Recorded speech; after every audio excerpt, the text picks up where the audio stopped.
Boa tarde, pessoal, a todos vocês que nos assistem através dessa transmissão ao vivo aqui do meu Facebook. Acabei de sair agora da Comissão de Cultura, né? E eu tinha avisado que eu faria um live da Comissão de Cultura, mas infelizmente não pôde ocorrer diretamente. E é por isso que eu estou aqui, para prestar essa satisfação e mostrar o respeito que eu tenho com relação a vocês. Meus caros, a questão ali na Comissão de Cultura é do projeto de lei 3582 de 2015, de autoria dos deputados. Cadê aqui? Não, me deram um projeto errado, não é esse projeto não, pessoal. O projeto é o 4453 de 2016, dos deputados Valmir Assunção e Janete Capiberibe, e que a relatoria na Comissão de Cultura ficou com a deputada do PCdoB do Rio de Janeiro, Jandira Fegali. E esse projeto de lei visa colocar o nome de Carlos Marighella no livro de Heróis da Pátria. E por que o meu posicionamento contrário, né, a esse projeto de lei? Porque simplesmente Carlos Marighella tem, além dele ter as mãos sujas de sangue dos tempos de regime militar, do qual ele fez parte de grupos que sequestravam autoridades, que cometia execuções, assaltos a bancos e levavam terror para a sociedade brasileira, essas mesmas pessoas que foram combatidas pelo coronel Carlos Alberto Brilhante Ustra, e muito bem combatidas, tanto que o coronel Brilhante Ustra tem várias condecorações pelo Exército Brasileiro, e eu vim aqui mostrar para vocês o Manual do Guerrilheiro Urbano. Esse manual, prezados, também conhecido como Mini Manual de Guerrilha, foi escrito pelo Carlos Marighella. Carlos Marighella, que teve treinamento em Cuba e antes dos anos 60 já se articulava aqui no Brasil para entrar para a luta armada. A luta que tentava colocar no Brasil uma ditadura do proletariado. Não confie em mim? Olhe no YouTube vídeos do ex-deputado Fernando Gabeira, que fez parte de alguns desses grupos e fala, né, que era notório que esses grupos armados tinham em sua Constituição a doutrina de lutar por uma ditadura do proletariado, que é um sistema igual ao do cubano. Vá ver como é que está Cuba hoje em dia e veja se você queria que o Brasil chegasse nos anos 2000 com esse tipo de comunidade. Mas vamos ao Manual de Guerrilha. Eu tenho aqui diversos pontos nele que são interessantes, mas eu vou ler apenas alguns para vocês terem noção da pessoa que a gente está falando, da pessoa que querem homenagear.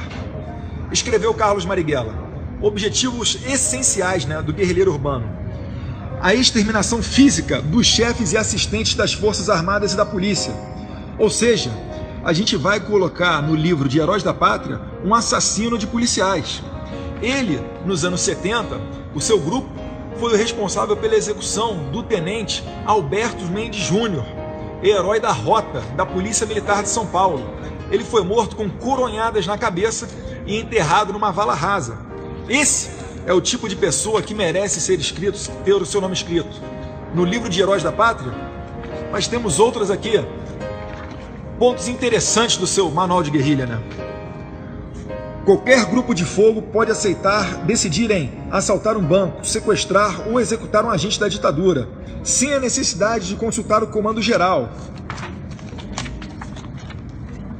Mais adiante, os guerrilheiros urbanos não devem evitar sua responsabilidade, uma vez que sabem quem é o espião ou informante, de liquidá-lo. Este é o método correto. Talvez por isso Dilma Rousseff não aceite a lei da delação premiada. Para ela, no tempo dela, quem dedurasse ou quem delatasse merecia era a morte, era a execução. Será que lutavam mesmo por democracia? E termino aqui colocando sobre os tipos e naturezas de modelo de ação para os guerrilheiros urbanos: assaltos, invasões, etc., execuções, sequestros, terrorismo. É realmente uma pessoa desse nível que merece ter o nome escrito no livro de Heróis da Pátria? E melhor do que eu, tá aqui para falar uma pessoa que viveu nos anos 70, nos anos 80 e entrou no Exército Brasileiro porque o grupo de Lamarck estava passando pela sua cidade quando ele tinha apenas 15 anos de idade. 15 anos de idade.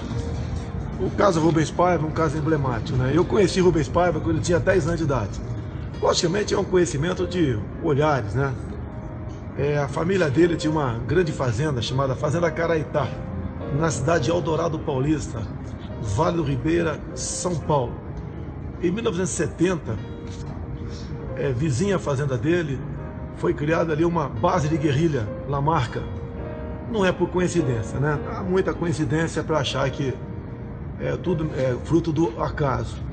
E, na nossa concepção, é que essa base de guerrilha foi dada pelo Rubens Paiva, a esse marginal desertor chamado Lamarca, que naquela época disputava o comando da VAR Palmares com Dilma Rousseff. E no Dia das Mães, então, de 1970, eu estava na porta do Colégio Estadual de Eldorado Paulista, quando o Lamarca passou pela cidade e fez ali um salseiro na praça, né? Feriu 6 policiais militares, na época era conhecido como Força Pública, e feriu 2 civis, inclusive uma mulher com tiro na perna. E embrenhou-se, foi em direção a 7 Barras, um município vizinho. No meio do caminho trocou tiros com o pessoal da Força Pública. E também, naquele momento, já que você falou do Alberto Mendes Júnior, o tenente de apenas 23 anos de idade aceitou se entregar ao grupo do Lamarca, que tinha alguns da Força Pública feridos, e ele então se embrenhou na mata junto com o Lamarca. No meio do caminho, 2 dias depois, Lamarca resolveu avocar o Tribunal de Honra, olha a canalhada, né? Tribunal de Honra. E resolveram abrir uma exceção. Eles costumavam justiçar ou executar as pessoas sob sua guarda, sem qualquer direito de defesa, através de fuzilamento.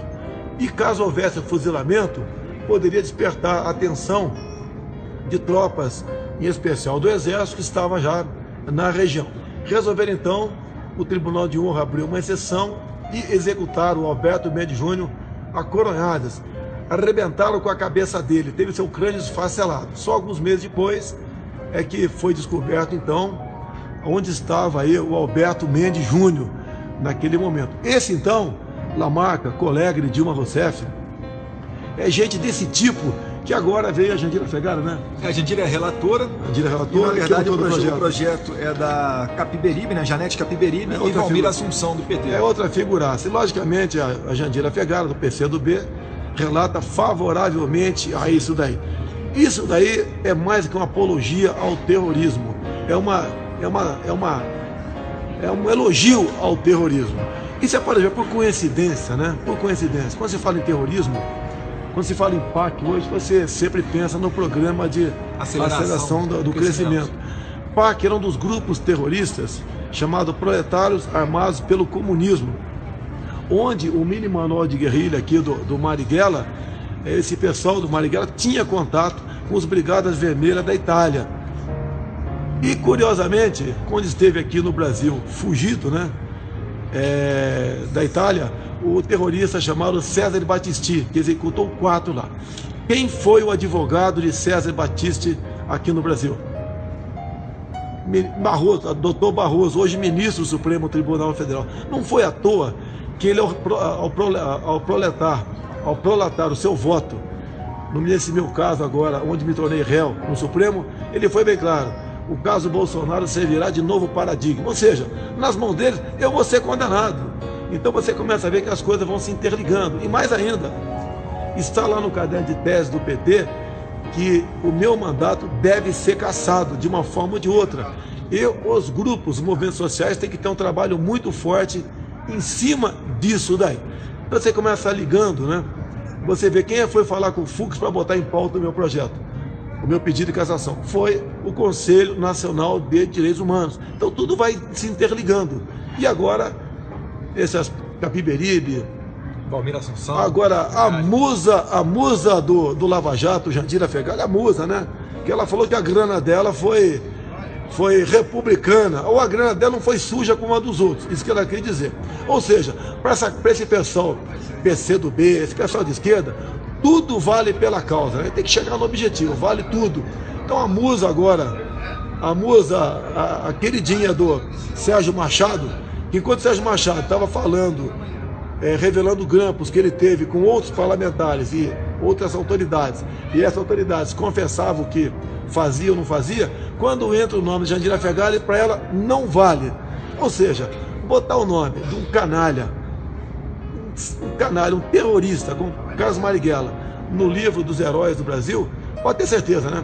É projeto teu de botar lá Ayrton Senna. Caso venha, vá avante o projeto da Capiberibe, com a relatoria de Jandira Fegali, para colocar no panteão dos heróis o nome Carlos Marighella, eu vou te sugerir, deputado, que retire né, o teu projeto para colocar no Panteão dos Heróis o nome Ayrton Senna, que realmente seria um escárnio. A família Ayrton Senna não aceitaria isso daí, ok? Perfeito. Pessoal, termino aqui só corrigindo o que eu falei anteriormente. Eu falei que o bando do Marighella passou pela cidade onde morava o Jair Bolsonaro, e na verdade foi do Lamarca.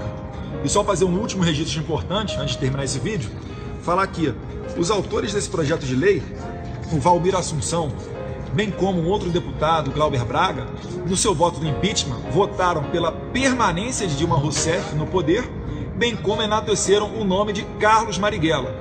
Então vocês veem que é uma dicotomia totalmente deturpada.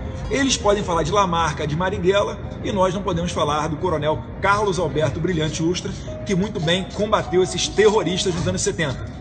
Devemos a pessoas como Brilhante Ustra, como o Coronel Lício, como Alberto Mendes Júnior, o Brasil hoje não ser Cuba. Tínhamos uma guerra, né? A Guerra Fria, que estava muito quente, existia naquele momento. De um lado estava esse bando que está aí, idolatrado pelo PCdoB, pelo PT, pelo PSOL, e do outro lado, pessoas como Carlos Alberto Brilhante Ustra, que infelizmente faleceu o ano passado. Vamos vencer nessa?